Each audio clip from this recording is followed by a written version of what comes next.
Stephen A., in his J.J. Redick conversation, and he went into this deal about how black coaches called him that were upset that J.J. was on a podcast. And anyway, Stephen A. took some blowback for that and has now come out and issued another statement where he basically says Whitey should just mind his own business. Let's play the clip. Black coaches called the black commentator to complain about a black superstar doing a podcast while his black head coach was on the hot seat before he ultimately lost the damn job. What does that have to do with white folks? Some things are none of your damn business. Nothing. It was a black on black thing, but you got other folks who will remain nameless working for other networks with their irrelevant ass selves, popping their junk, okay? And the fact of the matter is, it has absolutely positively nothing to do with that. It's about the fact that this situation ended up looking the way that it looks optically. And now LeBron James is going to have to go out on that basketball court with what you said, Shay, knowing that JJ's got to walk into that locker room with what Udonis Haslem said in terms of, hey, when JJ talks, you're going to have people raising that proverbial eyebrow, wondering whether it's coming from him or whether it's coming from LeBron. Yeah. All those things you're going to have to deal with. That's just the reality of the situation. And a lot. So that's Stephen A. talking about Doug Gottlieb, who Doug Gottlieb is white. But if he were black, Stephen A. and everybody would be talking about he's made history. He's the first Division I basketball coach who also hosts a daily sports talk radio show. He's a historical figure. He's untouchable. He's a groundbreaker. He's this and that. But he's talking about Doug Gottlieb, who, again, played college basketball. His dad was a legendary, I think, high school coach. Again, played against a lot of pros, covers basketball, knows a lot more about basketball than Stephen A. Smith. But because he's white, he needs to stay out of this. Steve, help me out here. How is this allowed at ESPN? This sort of racism.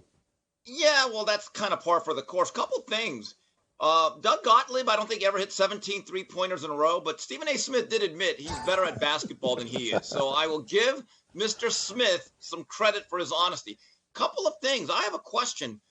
So Doug Gottlieb is a white guy, last I checked. Let's say he would have chimed in and said, you know what, I think Stephen A. Smith is right. A black coach is being aggrieved. It's unfair what they're doing to Darvin Ham. Would Stephen A. Smith would have said, excuse me, you're still a white guy. You don't have a right to speak out on black people's business.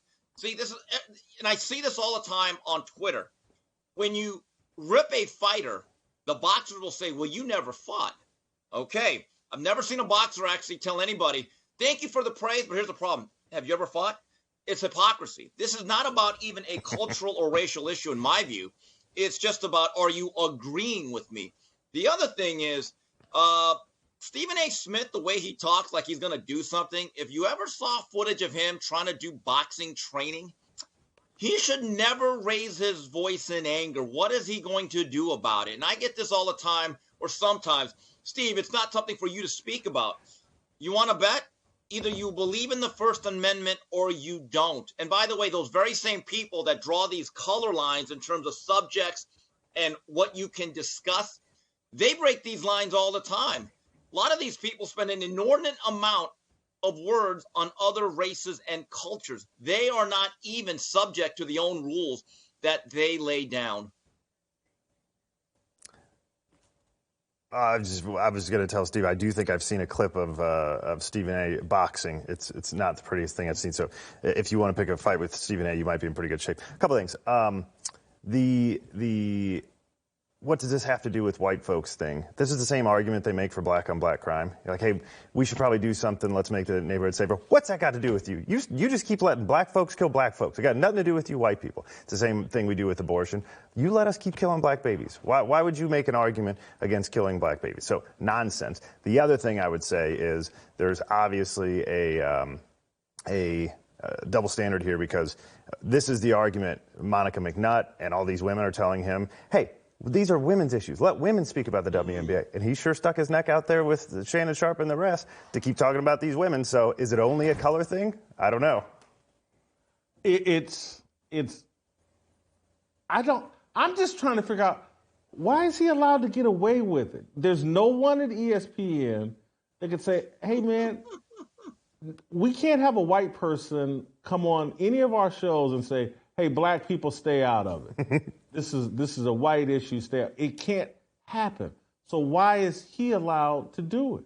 I don't understand it. I mean, I understand the politics and the dynamics of it, and that we've created a system where, again, it's like black people can drop the N-word anytime, any place, anywhere, and we're all good with it. Black people can shoot and kill each other without ever anyone saying, I wonder if they hate black people. You know, because, again, we're very comfortable. Someone can go on the air and say, you know what, Jason Whitlock is criticizing rap music. That means he hates black people. But if a black person shoots another black person, you can't say they hate black people.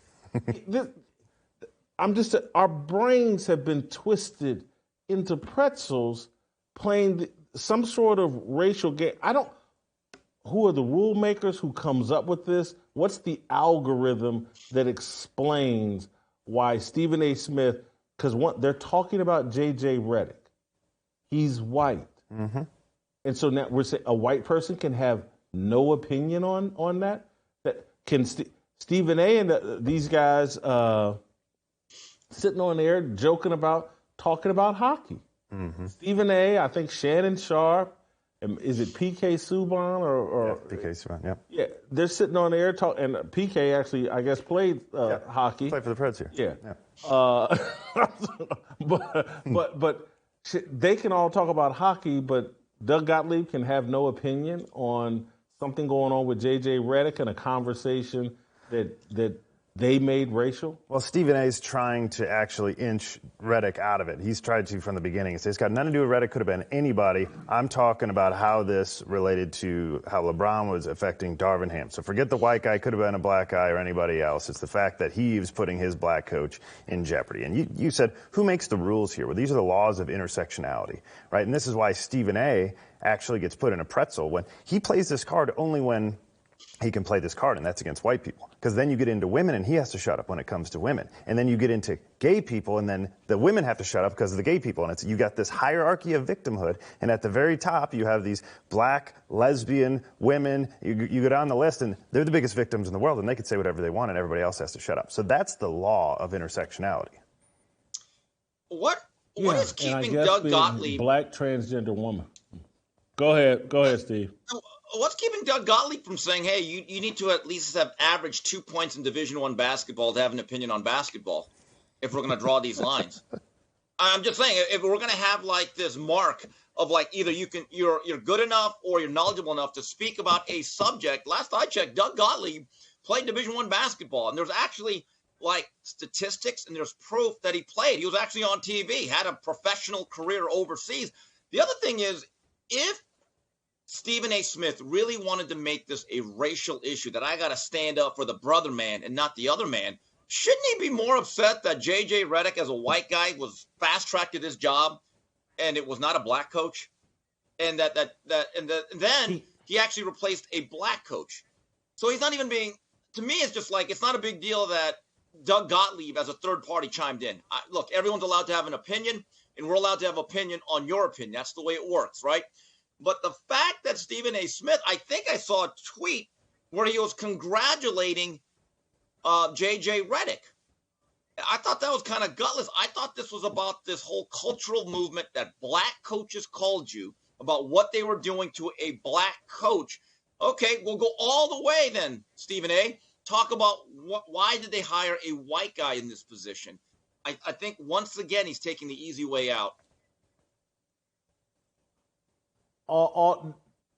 None of these people want a fair meritocracy, period, end of story. And so that handcuffs them as it relates to J.J. Redick.